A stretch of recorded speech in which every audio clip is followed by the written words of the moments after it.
মে 1981। দিনটা ছিল শুক্রবার। প্রচণ্ড ঝড় বৃষ্টির রাত। জানালার কাছে আছড়ে পড়ছে বড় বড় বৃষ্টির ফোঁটা। এপাশে আরাম করে ঘুমাচ্ছেন এক ভদ্রলোক, প্রেসিডেন্ট জিয়াউর রহমান। সময় ভোর 4টা। বৃষ্টি কমে এসেছে। রাতের শুনশান নীরবতা ভেঙে হঠাৎ একটি সামরিক গাড়িবহর তড়িঘড়ি করে ছুটে গেল চট্টগ্রাম সার্কিট হাউজের দিকে। সার্কিট হাউজের গেট অতিক্রম করে গাড়ি থেকে নেমে রকেট লঞ্চার থেকে সার্কিট হাউজের দেয়ালের উদ্দেশ্য করে একটা রকেট ছুড়ে মারল লেফটেন্যান্ট কর্নেল ফজলে হোসেন। দেয়ালে ফুঁড়ো তৈরি হলো যাতায়াতের পথ। সেই পথেই এগিয়ে গেল আক্রমণকারী দলের 16 জন সদস্য। ততক্ষণে জিয়াউর রহমানের ঘুম ভেঙে গেছে। তিনি বোঝার চেষ্টা করছেন কি হচ্ছে বাইরে। এই মিশনে যে 16 জন সদস্য অংশগ্রহণ করেছে তারা কেউই সেনাবাহিনীর সাধারণ কোনো সৈন্য অথবা সদস্য নন। প্রত্যেকেই সেনাবাহিনীর কমিশনপ্রাপ্ত অফিসার। এই দলের প্রধান ছিল lieutenant colonel Motiur Rahman, lieutenant colonel Mahbub, major Khaled এবং লেফটেন্যান্ট কর্নেল ফজলে হোসেন। ঘটনার আগের দিন জিয়াউর রহমান চট্টগ্রাম গিয়েছিলেন তার প্রতিষ্ঠিত দল বিএনপির স্থানীয় নেতাদের বিরোধ মেটাতে। নেতাদের সাথে বৈঠক শেষে 29 মে রাতে স্থানীয় সার্কিট হাউসে ঘুমিয়েছিলেন জিয়াউর রহমান। ভোর হবার আগেই গোলাগুলির শব্দ ভেঙে যায় ঘুম। খানিক বাদে জীবনের শেষ ঘুম ঘুমাতে চলে যেতে হয় মেজর জিয়াকে। আক্রমণের সময় অফিসারদের সাথে ছিল 11টি সাব মেশিন গান, 3টি রকেট লঞ্চার এবং 3টি গ্রেনেড থ্রোয়ার। সার্কিট হাউসের ভিতরে ঢুকে তারা সবাই দুজনে দুজন করে 8টি দলে বিভক্ত হয়ে খুঁজতে লাগলেন সেই মানুষটাকে যাকে ধরার জন্য আজকের এই অতর্কিত হামলা। মেজর মুজাফর এবং ক্যাপ্টেন মোসলেউদ্দিন সর্বপ্রথম তাকে খুঁজে পান। মোসলেউদ্দিন জিয়াকে তাদের সাথে সেনানিবাসে যাওয়ার আদেশ করেন। ঘটনার আকস্মিকতায় হতভম্ব জিয়া কিছু বুঝে ওঠার আগেই সেখানে প্রবেশ করে লেফটেন্যান্ট কর্নেল মতিউর রহমান। কোনো রকম কালক্ষেপণ না করে তিনি তার হাতে থাকা SMG দিয়ে পয়েন্ট ব্লাঙ্ক রেঞ্জ থেকে গুলি করেন জিয়াউর রহমানকে। অন্তত 20টি বুলেট জিয়ার শরীরে বিদ্ধ হয় এবং মুহূর্তেই পুরো শরীর ঝাঁঝরা হয়ে যায়। শেষ হয় একটি অধ্যায়ের। জিয়ার মৃতদেহ কি খুঁজে পাওয়া গেছিল? 30 মে ভোর রাতে জিয়া হত্যাকাণ্ডের ঘটনার পর সকালে সার্কিট হাউসে গিয়েছিলেন সেনাবাহিনীর তৎকালীন মেজর রেজাউল করিম রেজা। তাকে বাসা থেকে ডেকে নিয়ে সার্কিট হাউসে পাঠানো হয়েছিল সেখানে আগে থেকে অবস্থান নিয়ে থাকা সৈন্যদের নিরাপদে সরিয়ে নেবার জন্য। এ বিষয়ে মেজর রেজা এভাবে বর্ণনা দিয়েছিলেন, কর্নেল মতিউর রহমান আমাকে ডাকেন, ডেকে বলেন জিয়াউর রহমানের ডেড বডিটা কিছু ট্রুপস সাথে নিয়ে সার্কিট হাউস থেকে বের করে পাহাড়ের ভেতর কোথাও কবর দেওয়ার জন্য। আমি তখন তাকে বললাম আমাকে অন্য কাজ দেন। তারপর উনি মেজর শওকত আলীকে ডেকে ওই দায়িত্বটা দিলেন। তখন আমাকে ডেকে বললেন যে তুমি এদের সাথে থাকো এবং সাথে যাও, গিয়ে সার্কিট হাউসে প্রেসিডেন্ট গার্ড রেজিমেন্টের সৈন্যদের নিয়ে আসবে। সার্কিট হাউসে যাবার পর আমি সিঁড়ি দিয়ে উপরে উঠে দেখি সিঁড়ি বারান্দায় একটা ডেড বডি কম্বল দিয়ে ঢাকা আছে। পাশে একজন পুলিশ দাঁড়িয়ে পাহারা দিচ্ছে। আমি জিজ্ঞাসা করলাম এটা কার ডেড বডি? সে বলল এটা রাষ্ট্রপতির। আমি বললাম কম্বলটা খোলো। সেটা খোলার পর দেখলাম মাথাটা মেজর জিয়ার।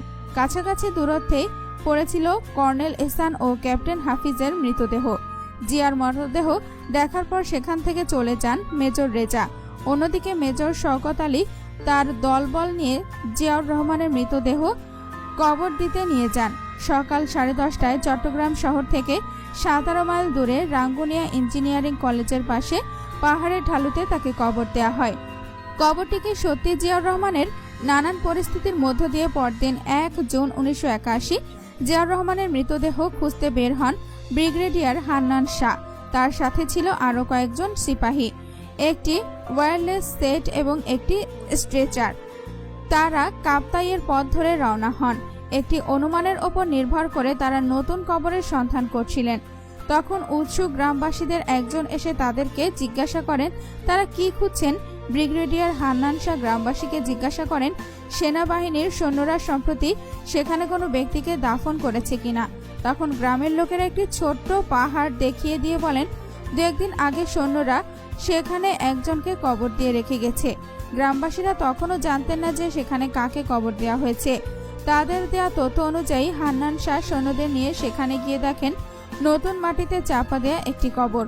সেখানে মাটি খুঁড়ে তারা রাষ্ট্রপতি জিয়াউর রহমান এবং আরও 2 সেনা কর্মকর্তার মৃতদেহ দেখতে পান। ওই দিনই বেলা 11টায় জিয়াউর রহমানের মৃতদেহ কবর থেকে তোলা হয়। বিকাল 3:45টায় বিমান বাহিনীর একটি বিমানে চট্টগ্রাম থেকে রাষ্ট্রপতি জিয়াউর রহমানের মৃতদেহ ঢাকায় আনা হয়। তার কাফনটি প্রেসিডেন্ট ভবনে আনার পর সেখানে বেগম খালেদা জিয়া, তার 2 ছেলে তারেক রহমান এবং আরাফাত রহমান কোকো সহ অন্যান্য আত্মীয় স্বজনরা সবাই কান্নায় ভেঙে পড়েন। সেখান থেকে তারা জিয়াউর রহমানকে শেষ বিদায় দেন। জিয়াউর রহমানের কবরটি জাতীয় সংসদ ভবন সংলগ্ন এলাকায় অবস্থিত। তার এই কবরটিকে অনেকেই তথাকথিত কবর বলে আখ্যা দেন। জিয়া হত্যাকাণ্ডের সময় শোনা যাচ্ছিল গুলিতে তার শরীর পুরো বিচ্ছিন্ন হয়ে ছড়িয়ে ছিটিয়ে যায়। আবার কেউ বলছিল হত্যাকারীরা নাকি তাকে হত্যা করে পেট্রোল দিয়ে পুড়িয়ে কবর দিয়ে যান। সেই কথার ওপর নির্ভর করেই অনেকে মনে করেন সমাধির মৃতদেহটি জিয়াউর রহমানের নয়। এই প্রশ্নের নির্দিষ্ট কোনো উত্তর আজও। জিয়া হত্যাকারীদের শেষ পরিণতি কেমন হয়েছিল?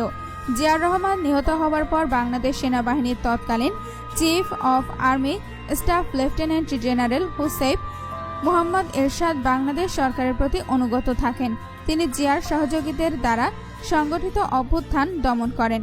এরপর সরকার থেকে বিদ্রোহীদের আত্মসমর্পণ করার নির্দেশ দেওয়া হয়।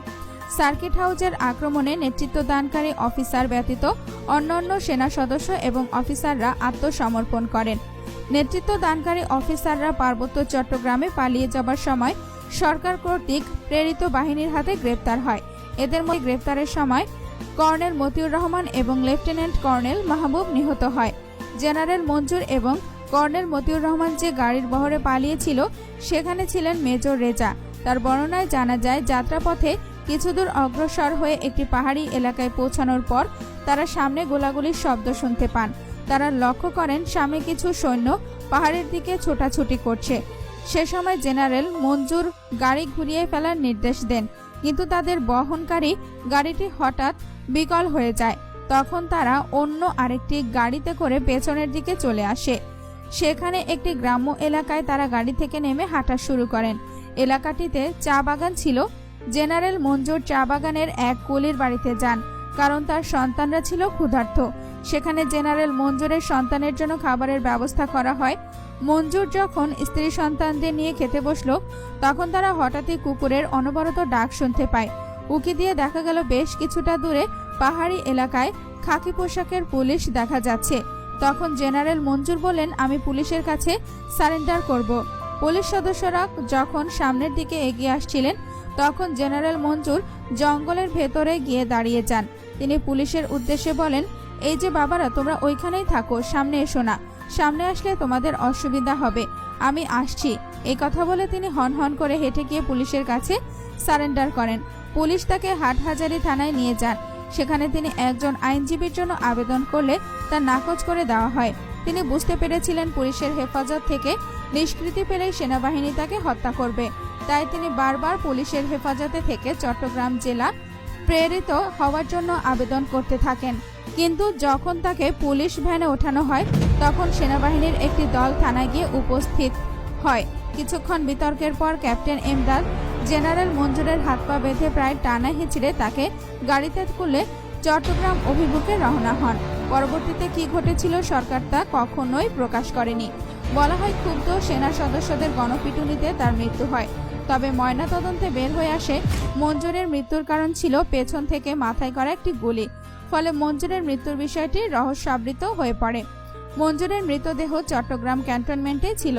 লাশটি কেউই দাবি না করায় 2-3 দিন পর মৃতদেহটি একটি অজ্ঞাত কবরে দাফন করা হয়।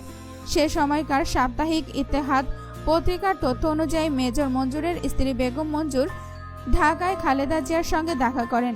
তিনি খালেদা জিয়াকে এটা বুঝাতে সক্ষম হন যে জিয়াকে মঞ্জুর হত্যা করেনি। এরপর খালেদা জিয়া মঞ্জুরের মরদেহ ধর্মীয় রীতি অনুযায়ী দাফনের জন্য সেনাবাহিনীর কাছে আবেদন করেন। পরে কবর থেকে মৃতদেহ তুলে আবার তার মৃতদেহ দাফন করা হয়।